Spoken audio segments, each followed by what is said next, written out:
오늘 우리들에게 주시는 하나님의 말씀은 고린도전서 1장 18절 말씀입니다. 고린도전서 1장 18절 말씀입니다. 우리 함께 봉독하시겠습니다.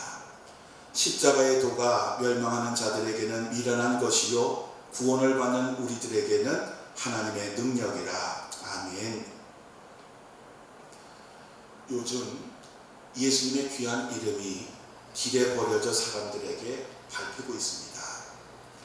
2016년 11월에 이정현 당시 새누리당 대표가 박근혜 대통령을 예수님에 비유한 적이 있습니다. 이 이정현 전 의원은 교회의 안수 집사입니다.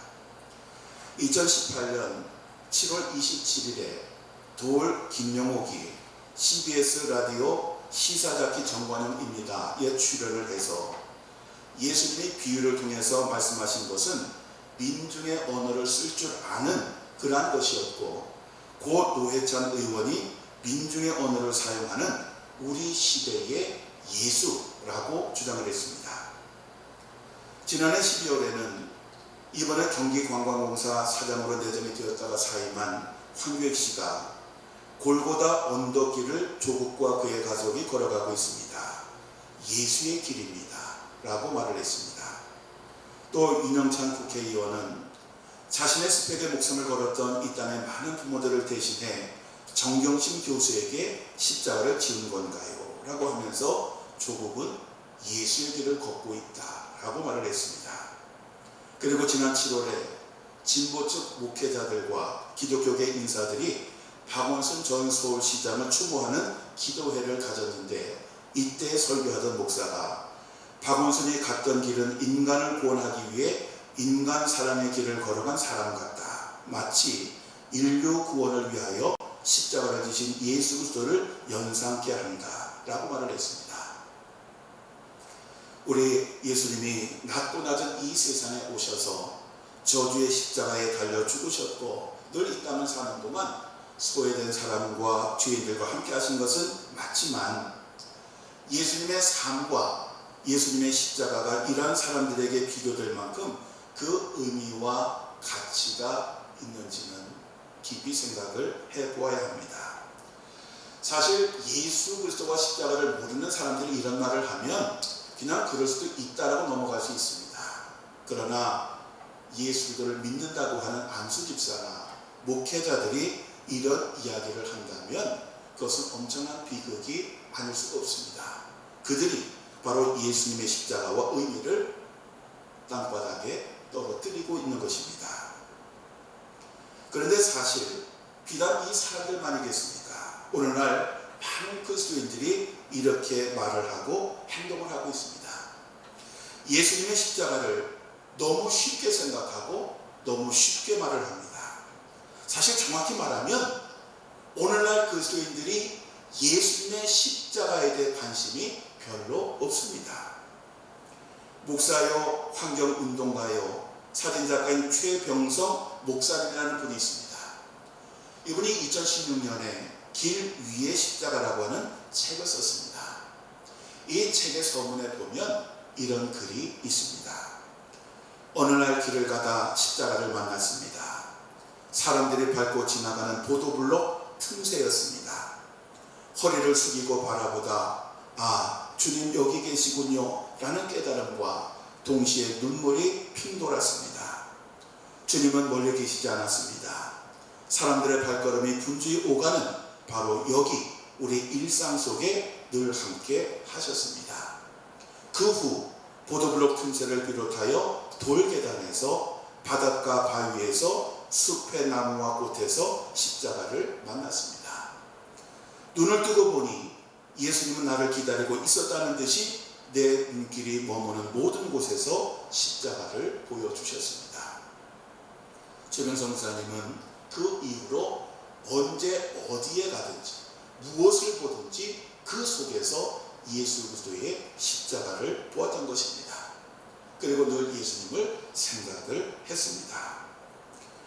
부처의 눈에는 부처만 보이고 돼지의 눈에는 돼지만 보인다라고 하는 말이 있습니다.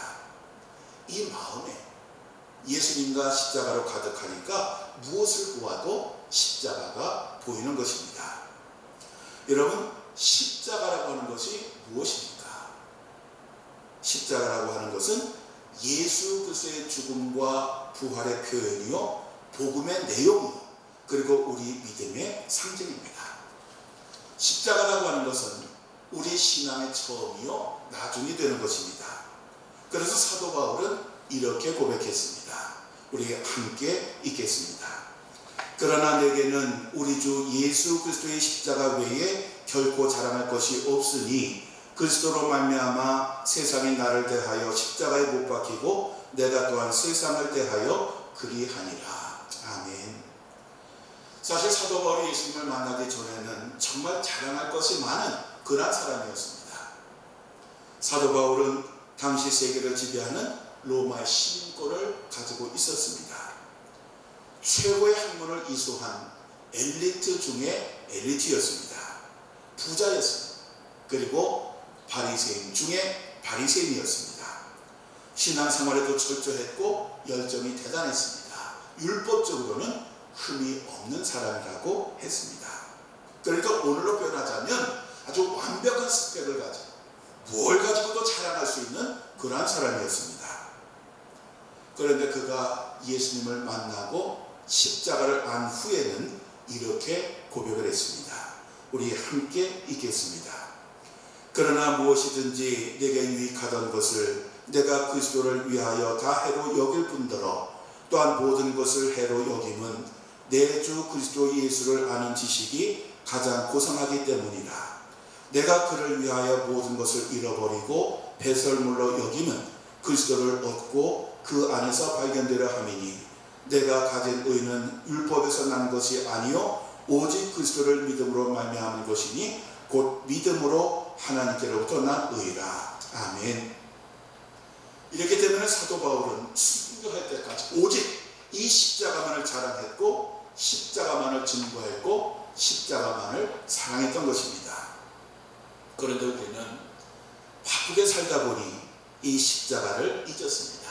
마치 밤하늘의 그 별들이 지금도 초롱초롱 아름답게 빛나고 있음에도 불구하고 그 아름다운 별들을 보지 못하고 사는 것처럼 예수 그리스도의 십자가가 어느 순간에 우리들의 눈에서 우리들의 마음에서 사라졌습니다. 그 십자가는 늘 우리 옆에 있었지만 타성에 젖은 우리들의 마음은 이 십자가를 인식하지 못하고 살아가고 있습니다. 지난주 오전 예배 설교 때 말씀드린 것처럼 누가복음 2장에 보면 예수님께서 12살 되던 해에 유월절을 지키기 위해서 온 가족이 예루살렘에 갔다가 다시 돌아오는 그러한 길에 예수님은 예루살렘에 계셨지만 예수님의 부모들은 그 예수님이 일행과 함께하는 것으로 착각을 하고 하룻길을 갔습니다. 그런데 하룻길을 가서 확인해 보니 예수님이 보이지 않았습니다. 그때 그 부모님의 마음이 어떠했을까요? 아마 가슴이 덜컥 내려앉았을 것입니다. 아들을 잃어버릴까 얼마나 걱정이 됐겠습니까? 그래서 그 부모들은 예루살렘을 향해 되돌아가며 예수님을 찾았습니다. 결국 3일 만에 예수님을 찾았는데 예수님은 예루살렘 성전에 계셨습니다. 바로 그곳에서 말씀을 가르치는 사람들과 율법에 대해서 토론을 하고 계셨는데 그 사람들이 예수님의 그 지혜와 대답을 보고 놀라고 있었습니다. 이 예수님을 본 이 부모님들은 예수님을 야단을 쳤습니다. 왜 따라오지 않았느냐고 하는 것입니다. 그러자 예수님께서 이렇게 말씀하셨습니다. 어찌하여 나를 찾으셨나이까? 내가 내 아버지 집에 있어야 될 줄을 알지 못하셨나이까? 예수님의 부모님들은 예수님이 함께 계시는 것이라고 믿고 길을 갔지만 예수님은 그들과 함께 계시지 않았습니다. 사실 이러한 이야기는 구약 성경에도 많이 나옵니다. 사무엘상 4장에 보면 블레셋 군대가 이스라엘을 침공했습니다. 그러자 이스라엘 군대는 아주 가벼운 마음으로 전투를 하러 갔습니다. 그들은 전투에서 이길 것이라고 생각했습니다. 그런데 전투에서 그들은 패하고 말았습니다. 그러다 이스라엘 장로들이 왜 그 전투에서 패했는지를 심각하게 그 원인을 찾았습니다. 그랬더니 정말 중요한 것을 잊어버렸어요. 그것은 그들이 전투를 하러 갈 때에 하나님의 임재의 상징인 법궤를 앞세우고 가지 않았던 것입니다. 그래서 실로로 사람을 보내서 법궤를 가져오게 했고, 이번에는 그 법궤를 앞세우고 블레셋 군대와 싸우러 갔습니다. 이스라엘 군대는 이제 이 법궤를 앞세우고 가기 때문에 승리에 대한 확신을 가지고 아주 사기가 굉장히 높은 상태에서 나아갔고, 블레셋 군대는 이스라엘 군대가 그 법궤를 앞세우고 온다는 이야기를 듣고, 이제는 우리는 전쟁에서 패하겠구나, 우리는 죽겠구나라고 하고 절망을 했습니다. 그런데 전투의 결과는 달랐습니다. 이 전투에서 이스라엘 군대는 크게 패합니다. 무려 3만 명의 병사가 전사를 합니다. 또 블레셋 군대에게 법궤도 빼앗겼고, 엘리 제사장의 아들들이자 이스라엘 군대의 지도자였던 흠니와 비나스도 그 전투에서 전사하였습니다. 하여간 망해도 아주 폭삭 망했습니다. 이스라엘 군대가 왜 철저하게 패배를 했을까요? 그것은 하나님이 그들과 함께 계시지 않는데 계시다고 착각했기 때문에 그렇습니다. 하나님은 이미 그들을 떠났는데 그들은 그것을 깨닫지 못했습니다. 법궤를 무슨 부적처럼 생각을 했기 때문입니다. 하나님은 분명히 그들과 함께 하기를 원하셨습니다. 그런데 그들의 의식 속에 하나님께서 계실 자리가 없었던 것입니다. 그들은 여전히 입술로 하나님을 부르고 찬양하고 예배드리고 부르짖었지만 그들의 마음에는 하나님이 계시지 않았던 것입니다. 선한목자교회를 담임하신 유기성 목사님이 1984년에 군목으로 임관하기 위해서 훈련소에 입소를 하였습니다. 그런데 훈련 중에 고관절을 다치게 됩니다. 그래서 국군병원으로 긴급 후송이 되어서 응급수술을 받게 되었습니다.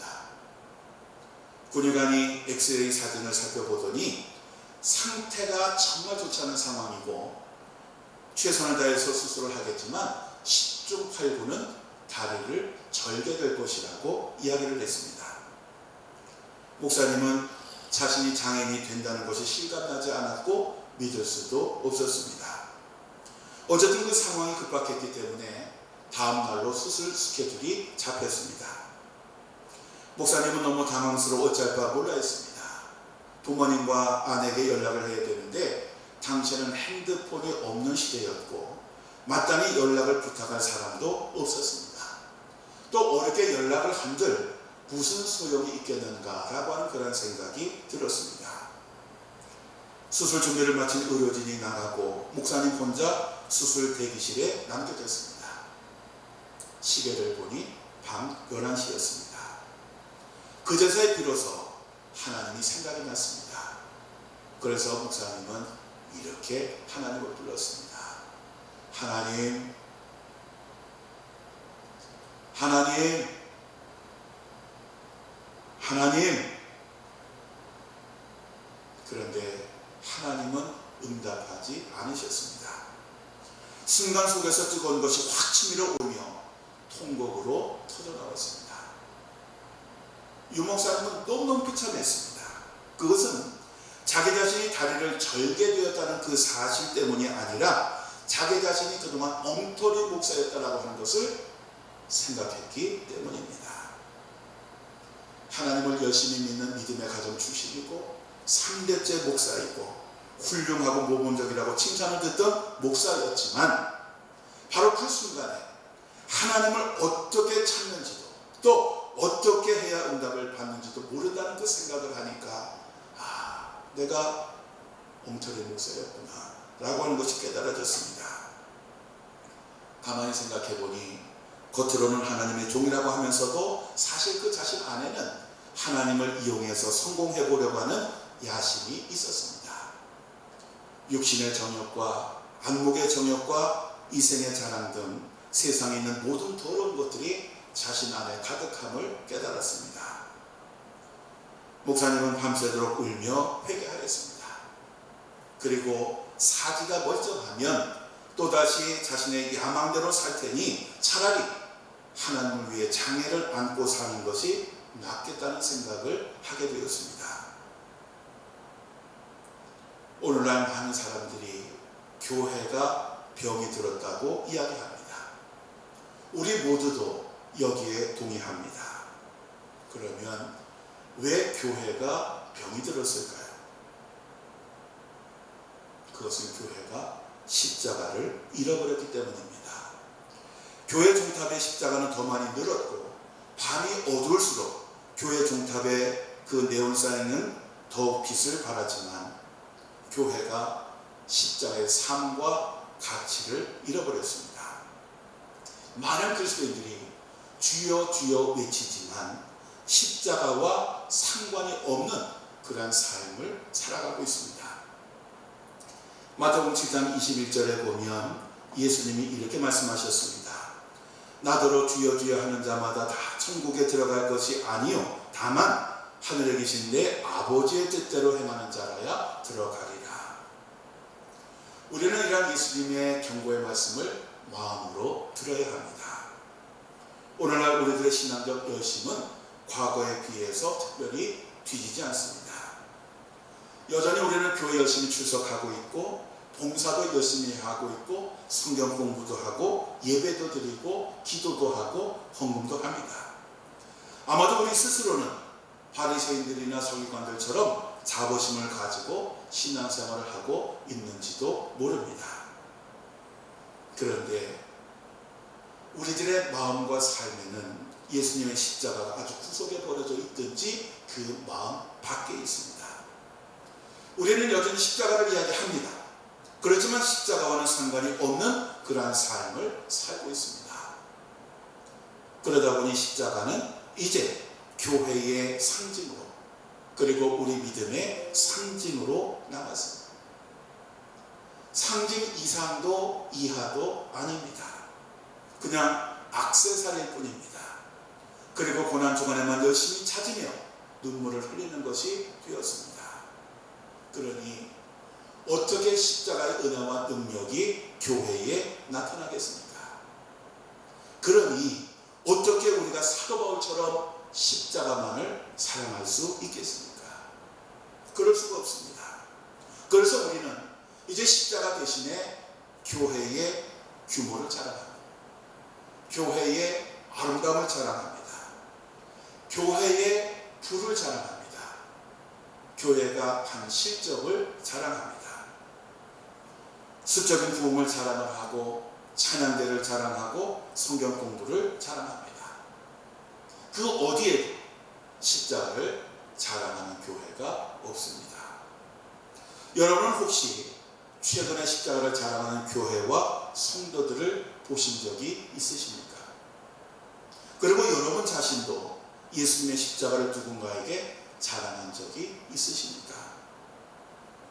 저는 2015년에 목회학 박사 학위를 받았습니다. 저는 이전까지는 석사 학위를 받은 것에 만족을 했습니다. 저는 목회하는 자를 공부 잘했습니다. 신학대학을 수석으로 졸업했고 대학원을 수석으로 입학했습니다. 대학과 대학원에서 공부하는 내내 전액 장학금을 받았기 때문에 학비를 한 번도 내본 적이 없습니다. 학교에서는 대학원을 졸업할 때 더 공부를 해서 교수를 해달라는 얘기도 들었습니다. 그러나 저는 박사 학위를 하지 않았습니다. 왜냐하면 저는 공부를 열심히 하는 사람이었지 즐기는 사람은 아니었기 때문입니다. 제가 생각하기에 박사 학위는 공부를 열심히 하는 사람이 아니라 공부를 즐기는 사람이 받는 것이라는 확신이 있었어요. 그래서 저는 더 이상 공부를 하지 않고 군에 입대해서 군목으로 사역을 했습니다. 그런데 제가 군목으로 있을 때에 저희 아버지가 언젠가 교회 청빙에 대비해서 박사 학위를 미리 받아두라고 말씀을 하셨습니다. 그때 저는 목사가 목회 잘하면 됐지 그 박사 학위가 무슨 소용이 있느냐고 대꾸를 하면서 하지 않았습니다. 그러던 제가 군에서 전역한 후에 박사학위를 공부하고 박사학위를 받았습니다. 제가 박사학위를 받기 위해서 대학원에 등록하던 주에 제가 담당하고 있던 청년들에게 저는 현실에 굴복했다라고 고백을 했습니다. 저는 사실 그 박사학위 공부를 시작하면서 부끄럽고 수치스러웠습니다. 나중에 교회에 이력서를 제출할 때에 박사학위를 받았던 그 한 줄의 내용을 채우기 위해서 공부를 하는 제 자신이 얼마나 수치스럽고 부끄러웠는지 모릅니다. 그렇지만 담임 목사 청빙을 위한 서류 심사에라도 통과해 보려고 어쩔 수 없이 공부를 했습니다. 오늘의 교회가 담임 목사를 청빙하면서 왜 박사학위를 기본으로 요구하게 되었을까요? 박사학위를 받으면 목회를 잘할까요? 만약에 그렇다면 아마 이 세상에는 신학교 교수들이 제일 목회를 잘할 것입니다. 그러나 현실은 그렇지 않습니다. 저희 신학교 동기들은 제가 성실하고 공부도 잘했기 때문에 지금쯤 아주 큰 교회에서 목회를 하고 있다라고 이야기를 합니다. 그러나 현실은 다릅니다. 내 자신이 죽어야 합니다. 그래 내 안에 그리스도가 살아납니다. 내 자신이 낮아져야, 내 자신이 낮아져야 내 안에 계신 그리스도가 높아집니다.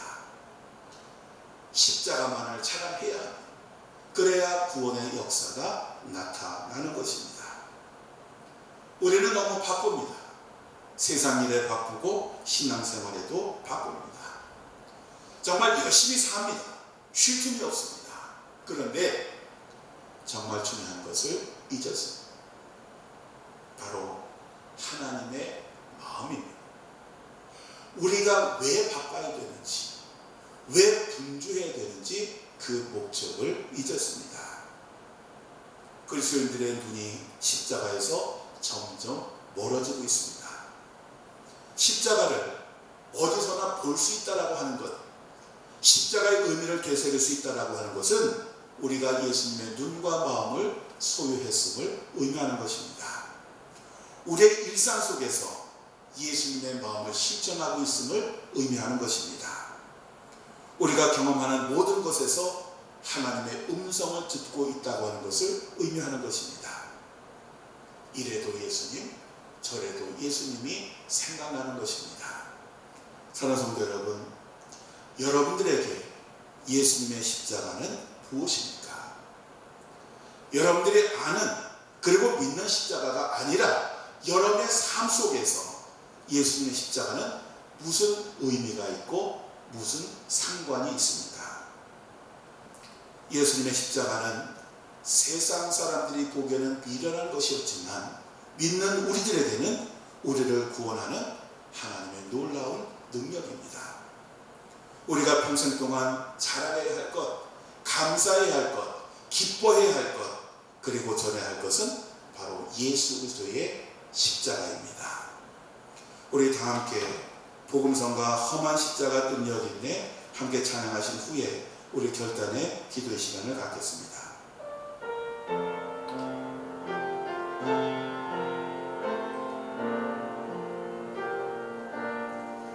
목적도 없이 나는 방황했네. 소망도 없이 살았네. 그때에 못 잡은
자꾸 살아가니 나는 이내 갈보리 언덕 십자가 나는 이내 그 누가 뭐라 해도 이 세상 가지나고 끝날에 와도 험한 십자가 붙들겠네 험한 십자가 붙들겠네. 우리 다 함께 두 눈을 감고 마음을 모으고 함께 기도하시겠습니다.